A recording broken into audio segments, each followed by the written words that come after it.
Bonjour à tous. Aujourd'hui, on va essayer de comprendre ensemble comment fonctionne la comptabilité en France, quelles sont les sources du droit comptable en France. Et donc, c'est ça en général la question qui revient dans vos sujets d'examen. C'est pouvez-vous nous dire de quelle source émane le document suivant, par exemple. Et donc, c'est à vous de retrouver de quel élément de la pyramide ici provient le document, entre guillemets. Et donc, c'est ce qu'on va voir tout de suite. Avant toute chose, je tiens quand même à dire que il y a énormément de sujets de comptabilité qui ont été traités sur ma chaîne TikTok, donc n'hésitez pas à aller faire un tour. Le TikTok, c'est Monsieur Compta, je vous l'affiche tout de suite.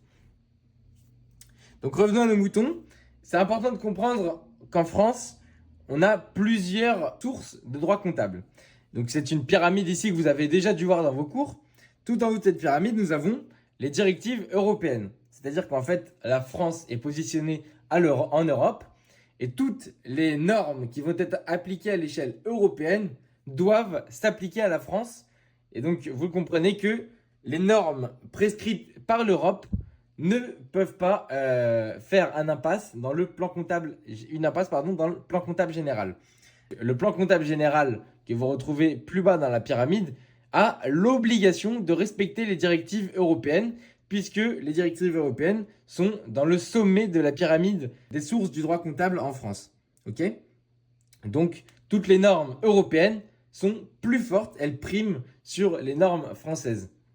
Et les normes françaises ne peuvent pas aller à l'encontre d'une directive européenne. Ensuite, juste en dessous des directives européennes, on a les lois et les décrets du code du commerce. Donc, encore une fois, tout ce qui va être défini dans le code du commerce, c'est-à-dire notamment les relations entre les activités commerciales, donc entre deux entreprises, et tout ce qui va avec. Là, on parle de peine de prison, d'amende jusqu'à 375 000 euros.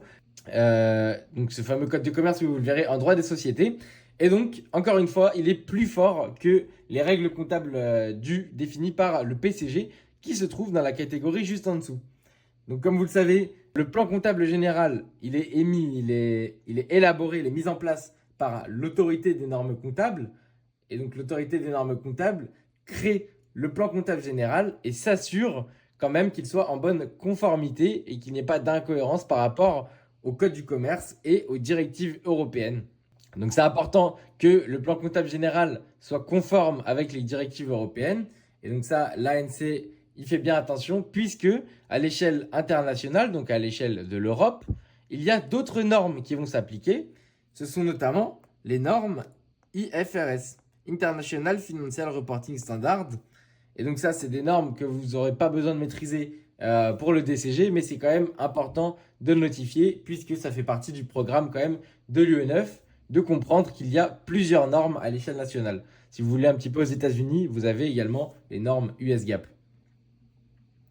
Donc voilà pour ce qui est du plan comptable général défini par l'autorité des normes comptables. Donc il est au milieu de la pyramide. Devant lui, on le rappelle, il y a les directives européennes et le code du commerce. Enfin, en quatrième position, on a les jurisprudences. Alors qu'est-ce que les jurisprudences? Puisque ce terme, vous allez l'entendre à toutes les sauces dans le DCG. Simplement, c'est l'ensemble des décisions qui ont été prises dans les tribunaux. Donc, lorsqu'il y a deux personnes qui s'opposent par exemple au tribunal et qu'il y a une décision à prendre, on va considérer pour le futur que la décision va pouvoir entrer dans le droit et donc pourra s'appliquer à des futurs litiges, à des futures oppositions entre deux personnes par exemple.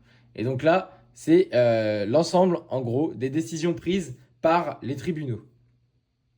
Et tout en bas, nous avons les doctrines, donc l'ordre des experts comptables, la Chambre nationale des commissaires aux comptes et l'autorité des marchés financiers.